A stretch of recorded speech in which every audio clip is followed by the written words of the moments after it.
Hello, can you hear me? Yes, sir. Yes, sir. Hear me now? Audio is not coming. You're audible. I was in pods. I don't know what has happened. Hello, Sir, Yes, it's sir, now all it's fine, clear. sir. Audible, sir. can you hear me? Yes, sir. Yes, sir. Okay, yeah. So is it okay now? Yes, sir. Okay. Is it okay? Okay. Yes, sir, perfect. All right. Okay. So please go Sir. ahead. I'm sorry. My apologies. Yes. Extension is the rule, survival is the exception. Good afternoon to one and all. Let's start with a prayer.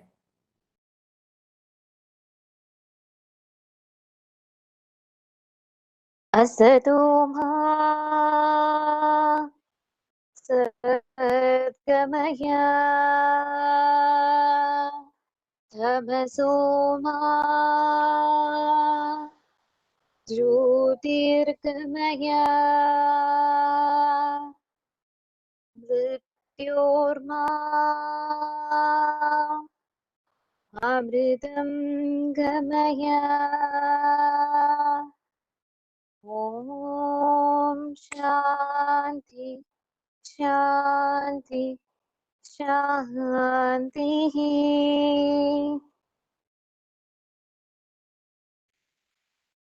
Welcome to the fourth day of Forza 2.0. Myself, Aishwarya of MBA 21-23 batch, and I have with me Arya as my co-host. Today, we have a very special person who truly has set a benchmark for multi-hyphenated achievements on the topic MSME Post-Pandemic Revival Strategy. More than 3 decades of experience in senior leadership roles in business and government, starting his career with the Indian Administrative Service. He resigned from IAS to launch his entrepreneurial career by setting up a manufacturing unit to make innovative biomedical devices in India using indigenous technology. The company, named Terumo Penpol Limited, manufactures and exports blood bag, biomedical devices, and equipments for blood banks. He is a mentor at the Medical Technology Business Incubator, SCT IMSC. He has written a book, On a Clear Day You Can See India, published by HarperCollins. His second book was A View from Kollam, A Day in the Life of a Sub-Collector. He has won many awards and accolades, which includes National R&D Award for Successful Commercialization of Indigenous Technology by Ministry of Science and Technology, Outstanding Entrepreneurship Award from KSIDC, Management Leadership Award from Trivandrum Management Association, and National Exports Award since 1994-95. So, it's my honor to welcome Mr. C. Balagopal for today's session. The stage is all yours, sir. Please. Thank you, Aishwarya, and good afternoon to all those on this call. The subject which has been I'm supposed to talk about is MSMEs post the pandemic and how to recover from the impact of the pandemic. Can you hear me, Aishwarya? Yes, sir, you're audible. Okay. So I have some problems with that subject just for clarity. So therefore, I'm going to spend a few minutes trying to clarify some of those things, which I think will help in thinking about the pandemic and its impact on business in general and on MSMEs in particular. See, let's just go back to the lockdown. The impact of on the economy actually was a consequence of the lockdown and not directly of the pandemic. I think it's very important to see that, because the pandemic, there have been pandemics in the past. There has never been a total lockdown. Now, countries across the world have chosen to go in for a complete lockdown because very soon the very different nature of this virus became apparent from the first reports which were coming. And those countries that moved very fast and very effectively for the lockdown, notably China, succeeded to some extent in localizing and containing the infection. Now, another country which introduced a total and I would say a very drastic lockdown was India, which happened on March 24th of 2020. But the impact of this lockdown was very different from the impact of the Chinese lockdown. In fact, now that more information is becoming available about the first wave, everybody knows how devastating the second wave was in May 2021, but very few of us know how bad the first wave was. And now epidemiological data is becoming available, which shows that maybe especially the deaths due to the pandemic in India have been understated by a factor which varies from 10 times the official figures to, in the case of Madhya Pradesh, it is estimated by this international organization, the understatement could be to the extent of 28 times. So my point is, whatever figures we have been given about made to think that the lockdown was effective, etc., I don't think those are very correct figures, because possibly the devastating second wave was probably not very different from the first wave. Only thing is, we don't know much about the first wave.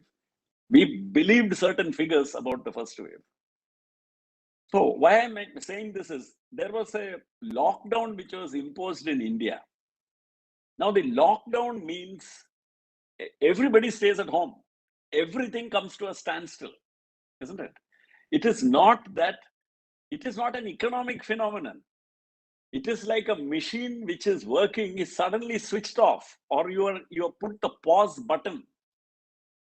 It is not a depression. It is not a recession. It is not a shrinkage of demand.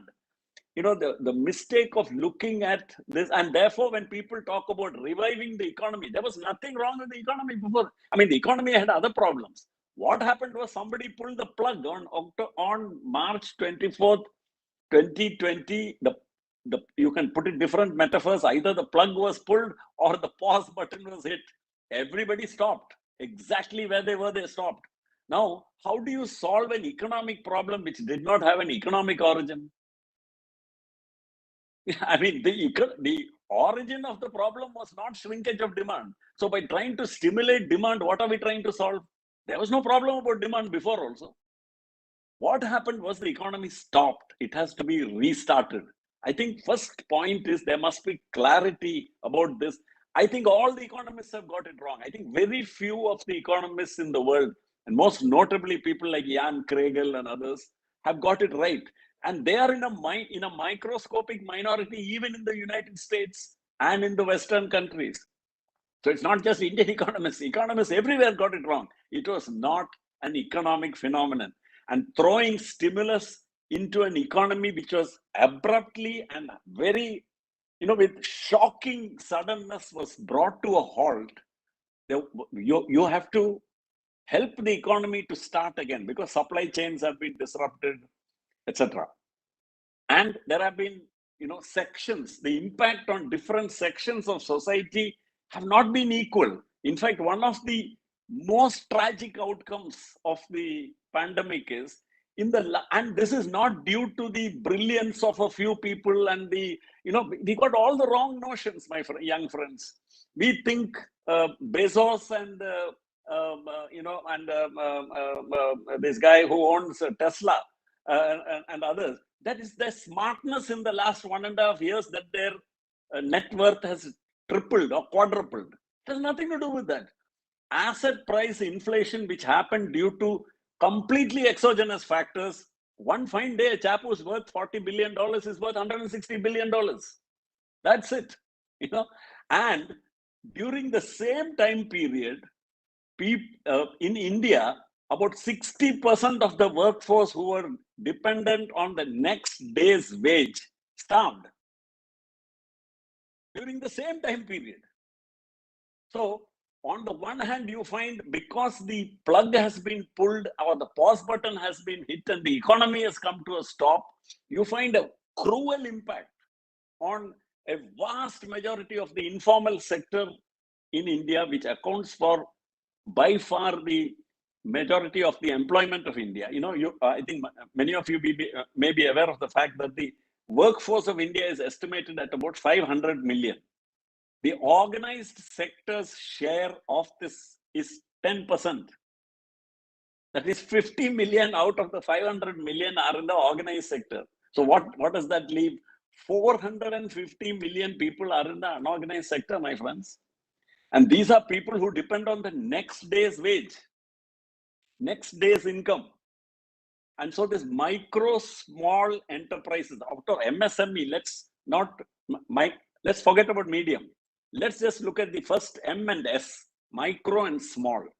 They account for 99% of the business enterprises of this country in terms of numbers. They account for more than 90% of the employment in the non-agricultural employment in this country. Okay, and they were denied a livelihood because this came to a stop. Now you have to restart it. You have to come in with measures to see how that burden can be minimized on them. And what is shocking is that in the last 1.5 years, you read the business press, you read the newspapers, the headlines, anything but this subject seems to have grabbed the headlines. Is there a bigger disaster than this which has happened in the last 50 years in this country? I don't think so. I don't know what was so important in the media that this news somehow did not find its way into the front pages. It is not a detail. It is a calamity of historic proportions, which far outweighs the medical impact of the pandemic. The human impact of the lockdown and consequences of that. Lockdown was necessary, but the lockdown itself was not efficiently done, isn't it? What happened after the lockdown was announced? Just look at it. What is the purpose of a lockdown? You want to contain the virus, isn't it? In other words, you want to prevent people from spreading it to one another. So what do? You want people to remain exactly where they are. So they should remain at home, not go to work, isn't it? That is a perfect lockdown. And what happened? 45 million migrant workers went back to their homes. And where did they go back from? They went back from all the metros, from where the virus starts. And they went back to their homes, which means they carried the virus back to their homes. What kind of lockdown is that? So purely from a lockdown, everybody got the impression, oh, everything is pakka at Walayar checkpost, at Kalikavila checkpost, at all these various checkposts, everything you have to get out of the car, you have to show your date of birth, your jadagam, your this, your that, you have to answer all sorts of questions. Everybody is very impressed. But millions of migrant workers are walking back home. Nobody was asking them for their papers and vaccination certificates or anything. They just went back, spreading the virus all along the way. So I took this much time to say this, that, you know, the first aspect of problem solving is to ask the right question, isn't it? If we are asking the wrong question, we are going to be barking up the wrong tree. It's like having two switches on the wall, one of which will switch on the ceiling fan and one of which will switch on the light. If I press the wrong switch, no matter with what sincerity I press it, no matter how hard I work at it, I do it 24 hours a day, I sing the national anthem and I press that switch, the fan is not going to come on because I'm pressing the wrong switch. I'm asking the wrong question. Okay. So the first wave comes, we bungled it. The second wave comes, we bungled it. Now I think that I hope the third wave doesn't come. Okay. So my point here is, there is a serious problem about repeatedly, are we looking at the right things? Are we asking the right things? I'm not questioning anybody's motives. I don't think anybody deliberately wants to mismanage a pandemic. I don't think so.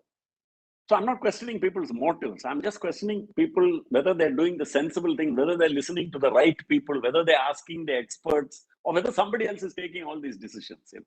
So that's the first part of it.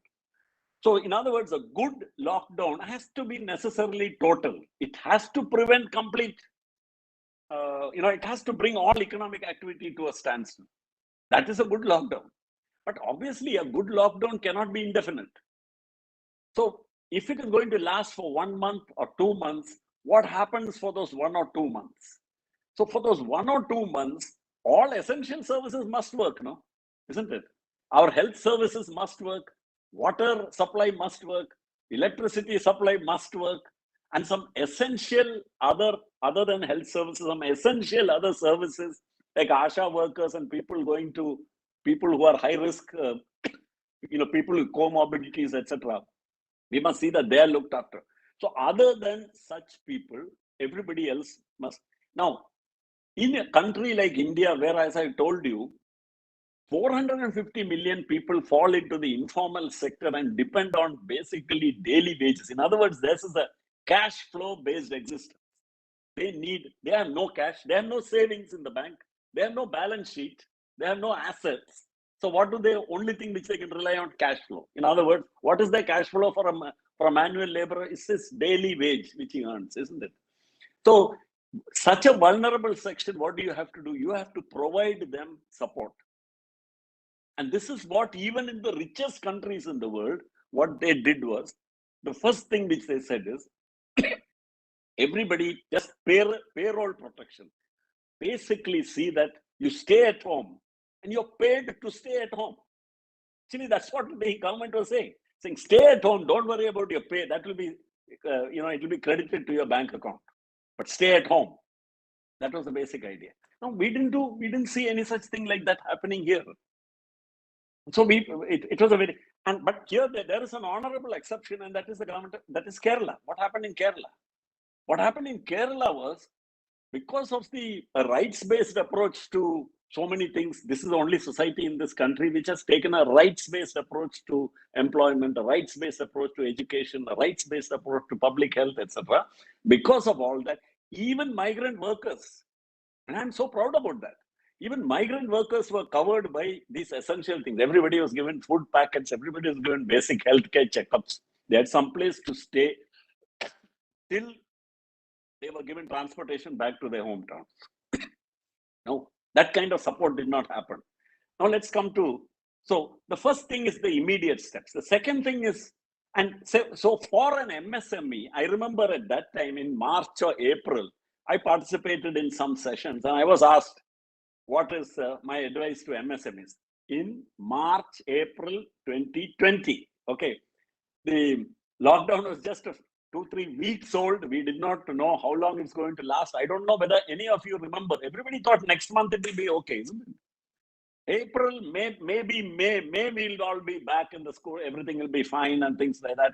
And anybody who said, no, it's not going to be okay, was treated as a Karinak, the fellow is a negative fellow. What is wrong with him? What can't he see that everything is going to be all right? And look at history, look at SARS and MERS and all these past things. All of them passed after 2-3 weeks and things like that. Where are we now? We are in 2021. In October 2021, 18 months later, no relief in sight. In spite of all these figures I'm telling you, I think probably the only people who are reasonably alert, I think, because of the still some 9,000, 10,000 cases in Kerala, people here still at least mostly wear masks and are trying to observe some of those precautions. Everybody else is acting as though it was just a bad dream, it's all over.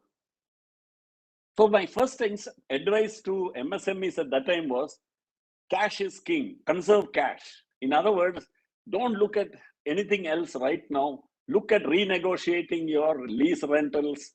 A bank moratorium was anyway announced. So because of the bank moratorium, you need not repay the loans, etc. And you can just for 3 months you need not repay the loans or the interest, and so you got a holiday for 3 months, isn't it? So that was the first thing. So I said we should right now not look at new strategy. I know I participated in a few sessions where I heard people being given advice like, now is a good time to strategically pivot your business. And all. I said, what strategic? What strategy are we talking about? The guy cannot pay his rent. He cannot pay his people. And what strategy can you come up with at that time? So the only strategy should be survival. And we're talking about what? We're not talking about large successful corporates with balance sheets. We're talking about MSMEs, which are cash flow based businesses, isn't it? So let's be clear about who we are talking about. If we are talking about cash flow based businesses, cash is king, conserve cash, don't pay whatever you need not pay. Everything which you need not pay, just don't pay it. Don't worry about what the law says or anything says. Just don't pay. You can't afford it. Whatever little cash you have, conserve it. So that was the first piece of advice. Then a few months passed. And then obviously that survival part of it was over. But then we also realized this is not going away. We thought now, when can we go back to normal? When can we everything, So then suddenly now nobody's talking about normal. No, 18 months later, nobody's talking about normal. Nobody has any idea what normal looks like also. So now we are trying to adjust to a new reality. So the advice then would be quite different. Now you really have to look at how is your business sector impacted by this kind of thing.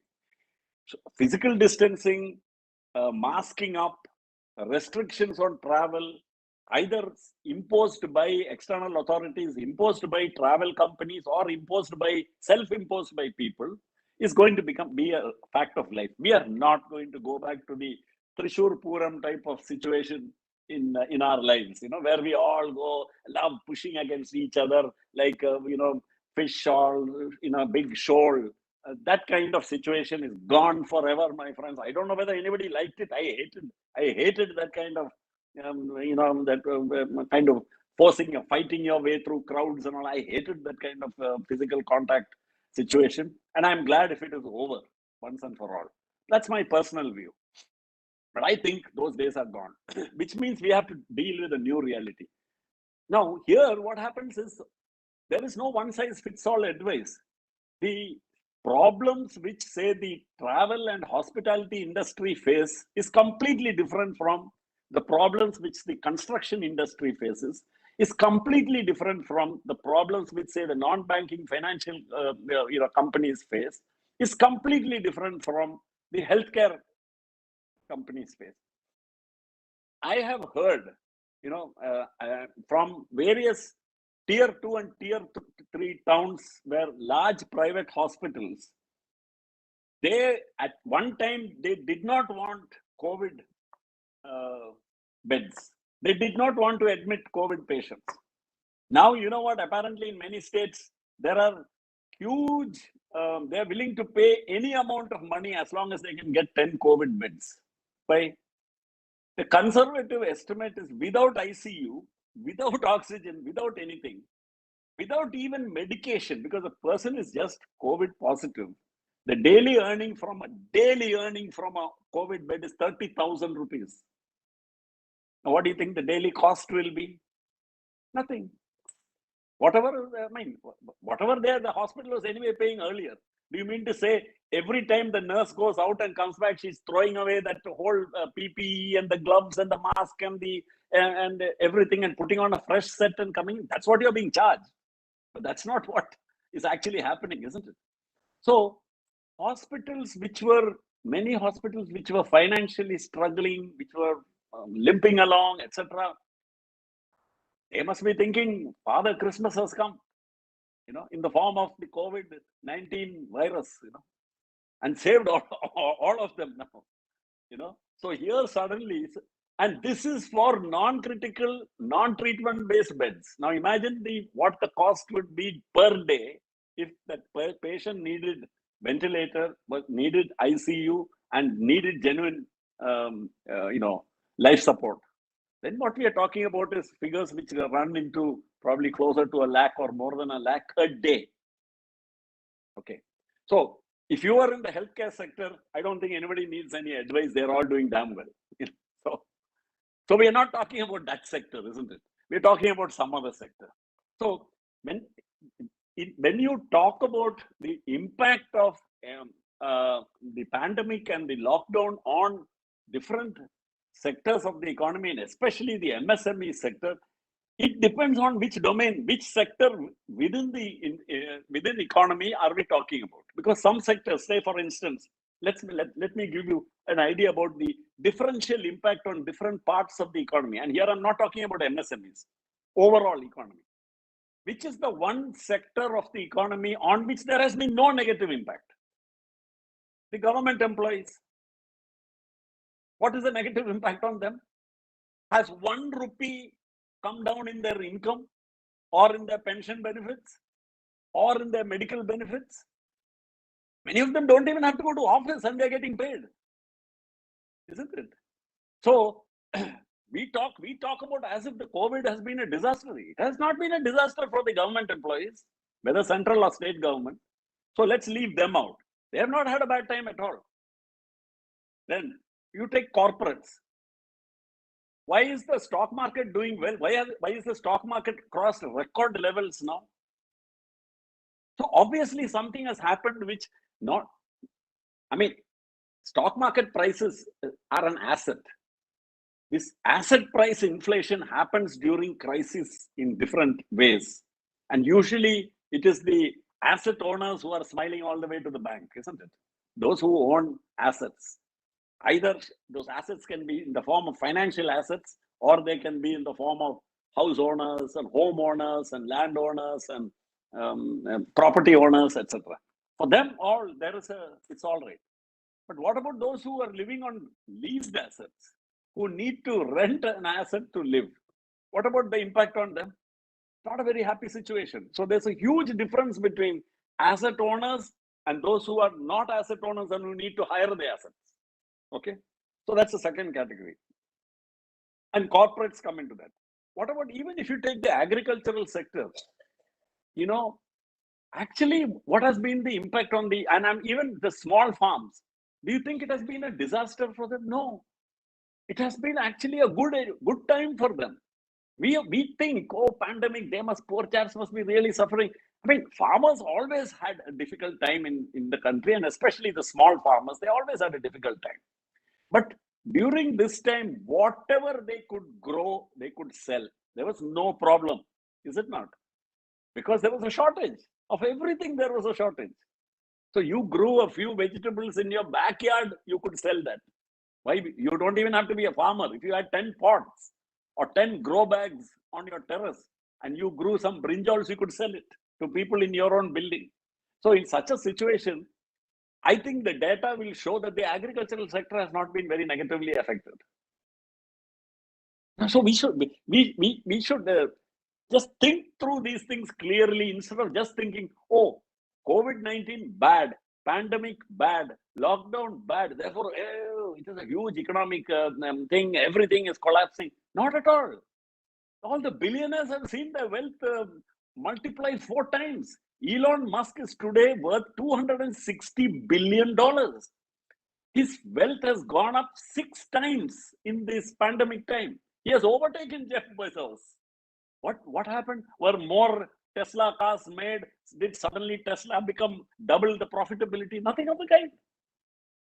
That's just the way the market price, inflation happens. That's just the way asset price inflation happens. So in this time, actually, the thing which we should have done is, and not only in India, and here I don't want to be particularly harsh on India, I think most societies, there has not been in any case, I have no information about China, so I cannot comment about that. But most of the other countries on which we have some information, there is no evidence that there was any attempt to ensure that the pandemic had a equitable impact on different sections of society. Let me just explain that and I'll stop with that. What do I mean by that? Each section of society, depending on its capacity to bear the pain, its capacity to withstand the difficulty, was the impact on that section, what's the impact which that section had to bear, was it proportional to its capacity to bear the impact? And there the answer is a resounding no. The cruelest, harshest impact of this pandemic across the world was on that section which could not bear the impact. And who were the ones who just, there was a section of society whose only problem was what? Oh, this year I missed my annual trip to New York to watch Broadway plays. I know many friends of mine who have, who from our WhatsApp chatter, you can see the kind of stuff which worries them. Oh, this year, 2 of my foreign trips have, holidays have, what a terrible thing, and all people expressing sympathy. Oh, I feel so sorry for you, yeah. Those 2 trips you could not do. And you are talking about another section of society, not a handful of people. Even if it is a handful of people, it's bad. But you're talking about half the country. More than half the nation are in a situation where they don't know where the next thing is going to come from, where the next income is going to come from. So this is the biggest crisis here. So it is, and even when you take business itself, in the business sector, the technology companies have been booming actually. And, it was a windfall for them because, of course, they didn't plan the virus or anything. It just happened. But because all movement came to a standstill, all the transactions went online, isn't it? That was not because of some sharp marketing by Amazon and Apple and all these guys. They just happened to be at the right place at the right time. So what happened? Suddenly, you couldn't step out of your house, but you could still get whatever you wanted online. You couldn't get out of your house to go to the school and the college, but you could get your education online. Now what happened? A totally unknown company called Zoom, which was struggling to raise money, suddenly has got money coming out of its ears. So that's good. They happen to be at the right place at the right time with the right product, So technology companies are doing phenomenally. But there are other companies, like I told you, there are other segments which are fundamentally changed forever, like the travel industry, especially the business travel sector. I don't think we are going to have this thing about sales meeting will be held in Las Vegas, this year, or next year. Let's hold it in Hawaii, and the year after that, where apparently salesmen can really think very clearly if you go to Singapore and Bangkok and places like that. So all that is coming to a standstill because companies have suddenly realized they've been throwing money out of the window unnecessarily on all these kind of things. So there's going to be a change, but that's in the corporate level. At the micro, small, and medium enterprises, I would say now that medium enterprises, the definition has been changed to 250 crores revenues and something like that. Recently, I read. I'm not very sure, but I know it's somewhere around that. Now, 250 crores is not my idea of what is a small enterprise. So if you just look at the M and S part, the micro and small part of it, that accounts for 95% of all the business enterprises in India. And that will probably be accounting for more than 75% of the employment of the organized and unorganized sectors of India. In that sector, there is real distress. There is real distress from supply chains have been disrupted. Orders have been affected. The terms of engagement, even the contract terms have been reduced because large firms now realize that they can extract very low prices. It's a very merciless market out there. It's like the law of the jungle out there. That's what the market is. We all sing hosannas to praise the magical powers of the invisible hand of the market and all that. The invisible hand of the market is just another euphemistic word for a very brutal dog-eat-dog kind of world, where just one thing is, if you can get away with it, you can, and strength is everything, might is right, those kind of rules. So with that kind of setup, I think the way forward at the individual level, I really don't know what more advice I can give. What I can just say is this: what we need to, as thinking people, as students, as business advisors, as bankers, as businessmen and entrepreneurs ourselves, is we have to try to see how can we create an ecosystem which will be more, based on local networks, local production, local consumption. And I think you're seeing across the world a small movement away from what appeared to be a juggernaut moving towards increasing globalization. Now you're going to find, I think, that move towards increasing globalization will stop. And now more and more you'll start coming back to localized supply chains, hyper-local networks, local production, local consumption, which may appear to many to be a retrograde step, a step back. But actually, in my opinion, I don't think it's a step back. I think it's a very good step. It leads to a more resilient local community, and it means that the community feeling, the feeling of community which we have lost in our headlong rush towards globalization. We have lost community, the feeling of community. That local community is going to come back, and in Kerala we are already seeing that. We are seeing many examples of that, and I think those are green shoots, and I think that's the way forward. So it's a short time, and my apologies for coming on late. I had a lot of problems with my internet in the hotel room where I'm right now in Trivandrum.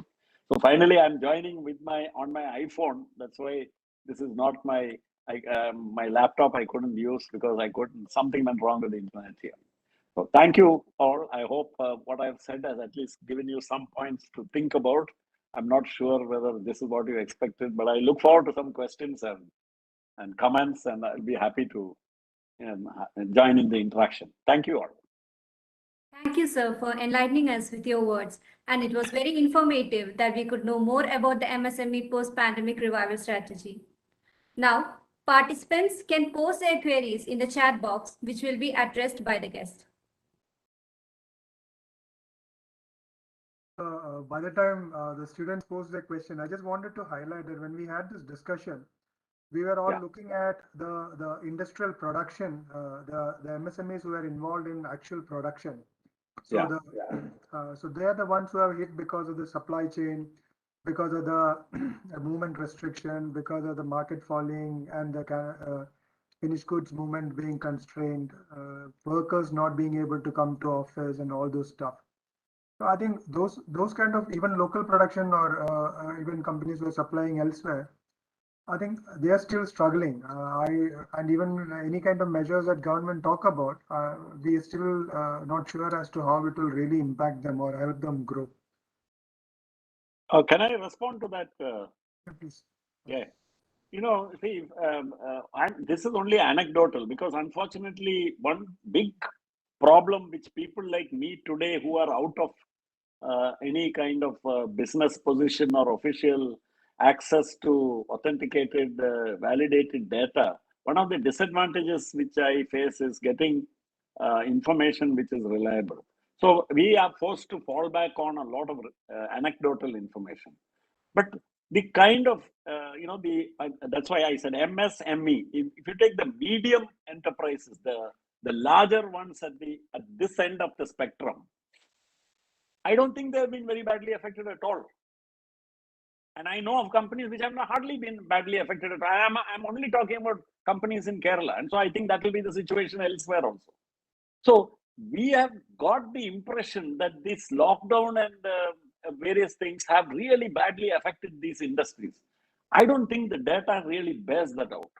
I think if you look at their top line, their bottom is not very much adversely affected. I've talked to some of the biggest processors and very modern high-tech manufacturing in various fields in Kerala. I've talked to them.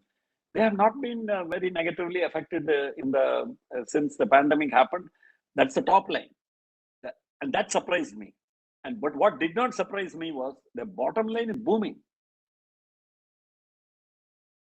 So see many and there are reasons for that why the bottom line is booming also. So my point is, at one end of the spectrum, the companies which are manufacturing, which are in the range of 100 crore, 200 crore, 500 crore, etc., and they have very little difficulties. Their supply chains are all working.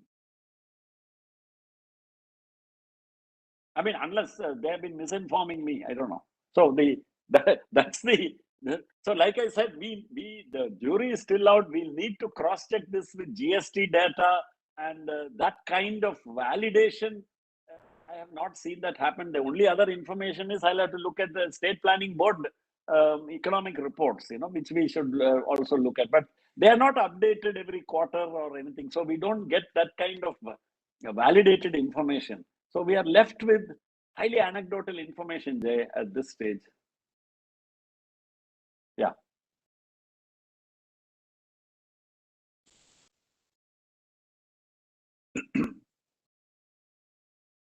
Reduction in the revenue are getting high. How can the business cope up with this situation? Could you repeat that? Most of the cases, the reduction in the revenue are getting high. How can the business cope up with this situation? No, so can you give me an example? When you say revenue has fallen, which means business has come down, isn't it? Yeah, business has come down. So which sector are you speaking about? Who is that? Aishat Sama Saeed. Were you the one who asked the question? It's from the participant side. I guess they mentioned about the manufacturing sector. No, so which is what I just now said. There are sectors where they're booming. There are sectors which have really crashed. And there are sectors which are doing so-so. So I don't know which sector they're really specifically. So here the problem is when we say the MSME sector has been hard hit, I'm not sure whether that is an entirely correct statement. We'll have to make a statement that the MSME sector, and that's why I think an institution like DCSMAT and related, the students, your research projects, your internship, your field work, and this is now fantastic scope for effective field work to really find out what was the impact on MSMEs in your district. Why don't you all take some, because today the situation will be, but the only answer anybody can honestly give you is your guess is as good as mine, because we don't have any information. We, like I said, we imagine, for example, if you just look at the overall national income perspective, there are already, the biggest negative impact was in Q1 of 2020 of the last year, when there was a minus 26% impact, which was a crippling. That happened because there was no economy. Everything came to a standstill. That's it. Then slowly it restarted. And now look at the speed with which the economic recovery has happened in most economies. While nobody is celebrating, that's how, it's like a spring which was compressed, which has been, the pressure has been released, and it is coming back. Now, I'm not saying there is any cause to celebrate, not at all. All I'm saying is, I think we are worrying about the wrong things. I think we are being concerned about the wrong things. And I think we are not raising the right questions. That's my point. So I think, in other words, what I'm saying, my young friends, I think you will find the economy is doing fine, because the economy is at an aggregate level. See, the problem you can have a situation, and I'm sure some of you in the audience will understand what I'm saying. You can have a situation where the economy is doing fine, but 50% of the people are not doing well. Can you understand such a situation? Do you think such a situation is possible? And if you think it is possible, what does that tell you about the state of the economy of that country? What it tells you is income distribution is very unequal. Asset ownership is very unequal, isn't it? It means that public goods, provision of public goods is very poor. It means the state is absent where it should be present. In the public provisioning of public goods like health, education, social welfare, employment, the right to work, the right to health, all these things. If so, you can have a situation where an economy is doing middling, but people are not suffering. So I think we should ask ourselves, should we shed tears today because the economy is still growing at, if you look at pre-pandemic rate, we are still negative. Should we worry about that? Or should we be more concerned about the fact that a vulnerable 50% of our population are in a situation we wouldn't want our worst enemy to be in? I think that's the most serious question. So that is something related to distribution of income, distribution of ownership of assets, distribution of, and the availability of employment opportunities. And all this is made worse by the fact that the state is absent in many things. The state, by state, I mean the government. The government is absent. Public provisioning of public goods is at an extremely poor level in this country. That's, yeah. So there is another question from Ashok. What's your take on evolution of local production for local consumption in Kerala beyond food? I think that's a very good question. And I think that's a case of, I'm very impressed at the fact that the speed with which the government of Kerala and the state planning board and the entrepreneurs and see, most importantly, the local communities and the local self-government institutions like the panchayats. I'm so glad that they all jumped into the fray. So that now what's happening in many cases is this local, hyper-local networks have started being created. So somebody grows vegetable in their kitchen garden or in their 25 cents of homestead which they have, on which they have 10 coconut trees and they have 2 buffaloes and 10 chicken and this and that. So we are not, we have so far never looked at the homestead as an economic unit. I think our focus has to, the best way forward for poverty alleviation in not only this state, in this country, is to look at tiny and small holdings as economically viable units and make them economically viable units. Because that must all be based on family labor and not on hired labor, Because otherwise, what is the only asset which they have? The only asset they have is themselves. The only thing they can sell is their labor. They have nothing else to sell, no? In Kerala, thanks to land reform, more than 85% of the people are homeowners.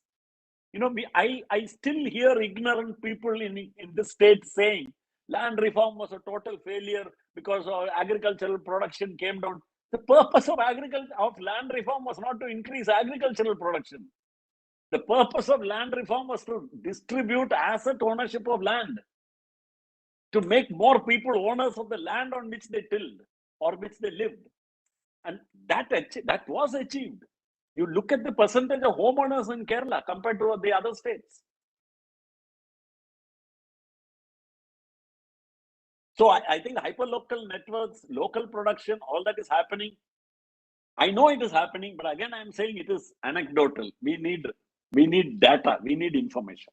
So you guys can go out and do this field study. In fact, you can bring out published reports, which will be extremely valuable. Yeah. Sir, on specific couple of sectors like the automobile sales, because Kerala used to be a major market for all kind of motor cars and other stuff. So those kind of dealerships had suffered a setback, and actual numbers we've seen a lot of them closed down. Well, there's one pointer which somebody has highlighted that the retail fashion in Kerala is now closely back to 219 level. That is almost a 90% recovery is what they are saying. So, but other than we being a consumerist state, a lot of these retailers, traders had specifically had some setbacks in terms of volume not being there. Though your online trade has taken a bit of it, but then the bulk logistics, which used to happen, has a hit, I think. I don't have the numbers, but I think those seems to be more in line with the general narrative, whether I have to say so.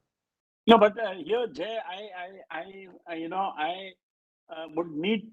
would like to see some more data here. I will be very circumspect because I'm not, in the early stages, in the first 6 months of the lockdown, I was also veering around to the view that the overall economic impact is going to be substantial. But, one thing we must realize is also, see the Kerala, if you look at both in terms of the kind of, the remittances, which even today, despite the fact that the share of GSDP has been falling, and it has fallen to about 14%, but even then it is very substantial. It is more than about 1 lakh crores, So if you look at that kind of figure, which means the balance sheets of many households in this state are substantial. The savings rate is high here, and of course consumption rate is also high. But because of that, I think what has happened is in this last 1.5 years, you would have found people digging more into their assets to fund their consumption than income. So we need to now disaggregate this and understand what was the income effect of this of the pandemic, and what is the effect on national income, and what is the effect on wealth, on the distribution of wealth in terms of assets. So that's one. A related question is,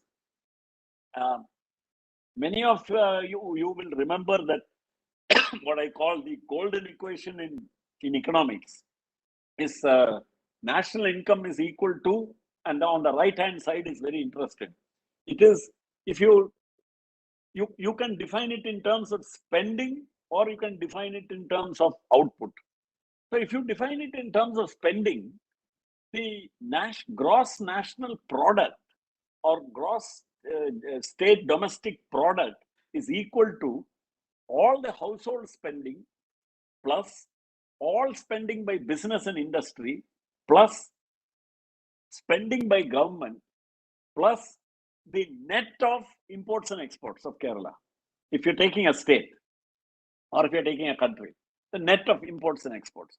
Now, when you look at these, what can be and here it's all timing, because it's an economy is something which consists of many moving parts. Just imagine something with many moving parts, a machine with many moving parts. Now all of these are working together in some way, and they affect each other in some way. You can't take anything out and look at it in isolation. So if domestic demand, that is domestic spending, if it is shrinking and I see no evidence of domestic demand having shrunk, because if you look at the elements of domestic demand, if you look at the components of it, certain elements are inelastic.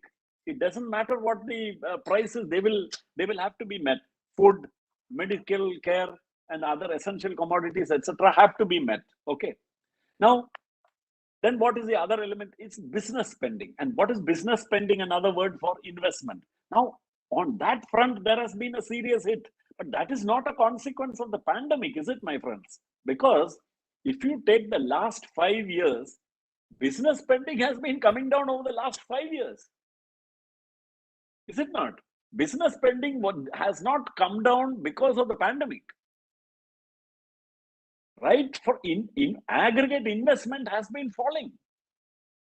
And in such a situation where household spending is not growing and private sector, that is the business and industry, is not spending or not investing, it is only the government sector which can make up for this deficit if national income is not to fall. And that is what happened in the United States of America, in Great Britain, in the Western Europe, in China, in Japan, Australia, everywhere. What has happened? The state has stepped in. The US has last year run a deficit, which, they are all what you call it, FRBM hawks there, financial responsibility hawks in the US. And where even a 10 basis point increase in deficit would make them see red. Okay, they'll be furious about it. But I mean, what has happened? The deficit has gone into double digits in the US. And did they lose any sleep over it? I don't think so. They knew it was necessary, so they did it. So we have to see from an economy-wide perspective also, what is. So to answer Jay's thing, I think I don't have any persuasive evidence that aggregate demand in anything other than of course there is a setback which happened across the world because there was a total shutdown everywhere. That shutdown varied from a few weeks to several months, isn't it? But once that impact started wearing off, you didn't need to stimulate demand again. People who want cars and who are in the line for getting cars want the cars. As soon as the production starts, they're going and buying again. Now cars are flying off the shelves again.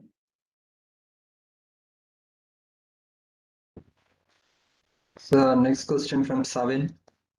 Is the business conditions in Kerala is favorable for a new startup because companies are starting to quit? What's your point on it? I'm sorry, because companies are starting to Quit. quit. Yeah. I didn't understand that. Quit meaning they're closing down. So yeah, closing. Stopping. Yeah. Well, I'm not sure I understood the question, but let me put it this way. I'll try and break it up into two parts. The first part is you're right. The person who asked the question is right. The startup ecosystem in Kerala is good. In fact, it is probably rated today as you see, these are some things which are so counterintuitive that when I say it, people will start smiling because they think here again, somebody is saying some real daring stuff or something. But the facts are that one of the best startup ecosystems in India is today Kerala. And that's recognized by Niti Aayog and and Niti Aayog, I wouldn't call it a non-partisan agency, but I'm saying other non-partisan entities, economic think tanks, etc., all recognize about Kerala. And just look at this. Forget opinions of anybody. What is one reliable indicator of the degree of confidence in the startup ecosystem? Is the amount of investing from angels and venture capitalists which the sector is able to attract. You look at the figures since 2014 till today. In 2014, this sector, the startup sector in Kerala, attracted $8 million investment from angel investors and from VCs. In 2019, that grew to $80 million. In 2020, it grew to $100 million. In the first 6 months of 2021, it has crossed $110 million. So what does that mean? And what is important is what? The last 18 to 20 months have been months which have been very profoundly affected by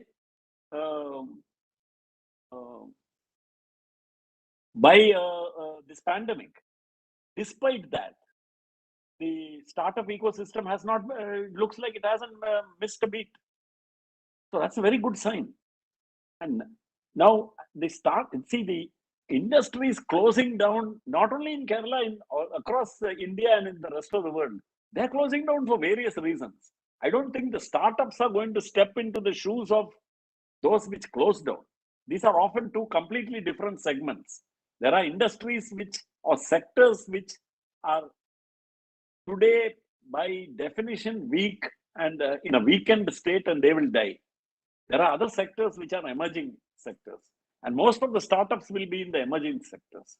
So I think while this in aggregate terms, maybe it may cancel itself out. The number of units closing down may be compensated for by startups. But the good development is that the startup ecosystem and the number of startups being registered and started in Kerala is not only not slowing down, it seems to be speeding up, which is a very good sign.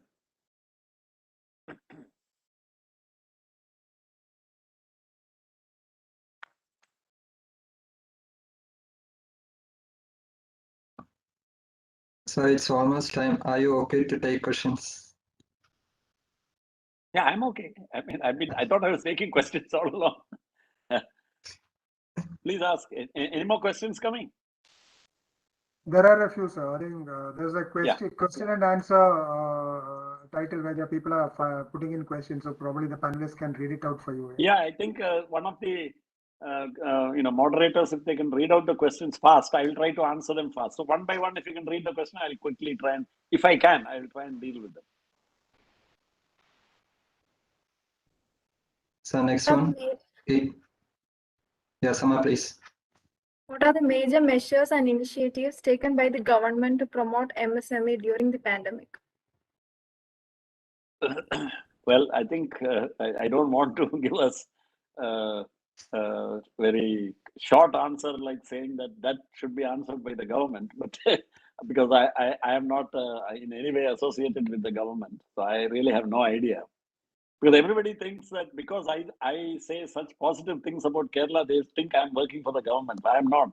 Let me quickly reassure all of you that I don't think the government also wants me to work for them. So I'm not working for the government. But here, actually, it has been a bit of a disappointment for me because I've looked at the documents of the Kerala State Planning Board on the MSME sector, and it's all on very predictable lines. There's nothing very unique to Kerala. There's nothing about an understanding about what is so different of the MSME sector in Kerala compared to, it could be, when you look at the measures, they could be measures suitable for Gujarat or Uttar Pradesh or Tamil Nadu or Karnataka. They could be applicable anywhere. I don't see anything which reflects that. So the answer to your question is, I'm really not pleased with the steps contemplated or being taken by the government of Kerala for the MSME sector. There is much more that they can do and they should be doing, but they are not doing.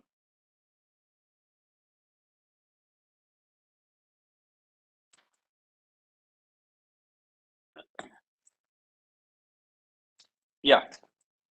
So next one by Jishnu. It has become a critical need in a scenario where physical interactions will continue to be extremely limited. How will this affect the unit?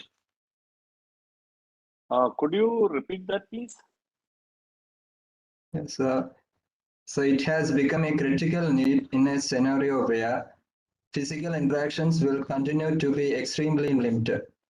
Okay. How will this affect the unit? This work from home is possible for certain sectors. Especially very obvious sectors are like IT, and then the service sector, the financial services sector, so many other services. I think people have never seriously really thought about, is there another way to work other than getting people into fancy offices in the city center at great cost to the society and to the community, like you externalize all those costs, all the traffic and the etc. Now you can do all that at home and with very little loss of productivity, as has been proven. But there are some sectors where, which are, say, high intensity modern manufacturing, which requires a lot of capital equipment, cannot be done probably at home. You will need people to come to the factories. But if you set aside that, there is a manufacturing sector, for example, garment manufacturing. Why do we need a factory with, say, like Kitex factory in Kirkamlam? Why do we need one factory under one roof having 10,000 workers? Why can't you have 10,000 women working in 10,000 households producing the same garments? Tell me one engineering reason why one factory under one roof with 10,000 women will be more efficient than 10,000 women working in their own houses. I can probably prove to you that the 10,000 women working in their own homes will be more productive and it will be at lower cost than getting 10,000 of them under one roof. So I'm saying it is up to manufacturing to the entrepreneurs who are involved in manufacturing. And this is not only garments. Why can't we do that for electronics, for instance, electronics assembly, say small products, sub-assemblies, components, etc. If everybody is in their own home and, people keep their own homes reasonably clean, what was the reason for the factory system in the Industrial Revolution in the old days? Why did they move from artisanal form of manufacturing to a factory system of manufacturing? Because the homes were so dirty hovels in England at that time, just like the worst slum areas in India, that no decent industrial product could be manufactured in such a setting. So you needed a factory which would be cleaner. That's why you had one of the reasons for the factory system. The other was, of course, centralized power, like if it is steam power or if it is water power driven by a wheel or something, you can have it better organized in one location. So my point is, why can't entrepreneurs today, this is a golden opportunity, isn't it? For you all, for entrepreneurs, for academia and entrepreneurs to get together and start thinking of ways of disintegrating manufacture. and so that you can have dispersed manufacturing instead of bringing it all under one roof. So rather than try to fight this development which makes physical contact difficult, why not try to make an opportunity out of it and see whether you can change a business model and thereby become, say, more competitive than China? Can you do that? If you can do that, then we have really done something for Kerala.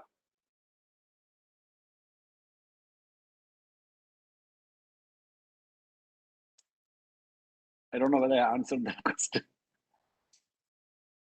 But whoever asked that question, I like that question. So please think about my answer also. So it's from Jishnu. So next one, but that question is now aligned with our topic. Can I ask? Yeah, please. What's Kerala's focus and plan on climate change initiatives and sustainability? Yeah, I mean, you know what? I think this is absolutely relevant for the MSME sector and all industry, all of us living in this state. What are we seeing now? You know, day before yesterday, I drove from Cochin to Nagarkoil for some personal work. Today, I drove from Nagarkoil back here to be in time for this online talk. And I was astounded to find myself driving through rain. I have never seen such rain in these parts of Kerala during this month. And then people are telling me this is not even the northeast monsoon.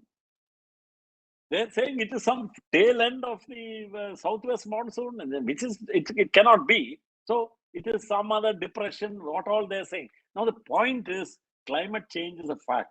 One would have to be very solid supporter of Donald Trump to believe that climate change is not happening. Truly. I mean, I don't know how many people there are. There is a huge faction in the US which believes in all these corny things. And one of them is that there is no climate change happening. But the point is, all around us is evidence, isn't it? See, 2018, we said once in 100-year, mother of all floods, 2018. Then what happened in 2019? Grandmother of all floods, so 2019. And then in 2020, just when we think mother, grandmother, all this is over, now 2020, we get the pandemic. And 2021, we get this kind of extended rainy season when the main monsoon passes and we think everything is okay. And then suddenly at the tail end, we start getting rain in October. So it's a huge problem. And this is going to affect all life, not just, it's not agriculture. It's not just some people living in Wayanad and all that who are going to be affected. People everywhere are going to be affected. Physical assets, physical infrastructure created at great cost and which is of great value and in critical importance to society is going to be at risk because of these kind of extreme weather events which are going to become increasingly frequent. The West is already, and see, the thing is, we are not costing these in. Every time a disaster comes, we get stories of heroism and all people doing fantastic things. And then the attention is shifted away from, see, you have to add the economic impact of that disaster to national income. No? In add meaning, you have to subtract from national income all that, isn't it?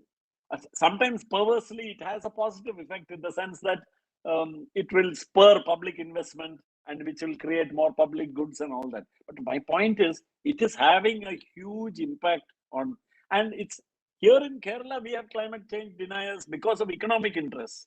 We have people vested interest from a certain section of society who are probably the bulk of the people who have economic activity in those regions which are being and they are supported by powerful organizations, which have very, very strong emotional hold on the people, etc. And all this comes into it. So politics becomes a toxic kind of mix of economics and religion and climate and everything together. But I think we in Kerala must show ourselves mature enough to rise above all these things and to say that, see, one adverse extreme climate event can set back a lifetime of hard work, isn't it? We cannot afford to do that. And there is no way to indemnify all this. See, like somebody said, The calamities which are coming are of such scale, they cannot be prevented. Okay, let's be very clear. They cannot be prevented. They must be endured. So think about that.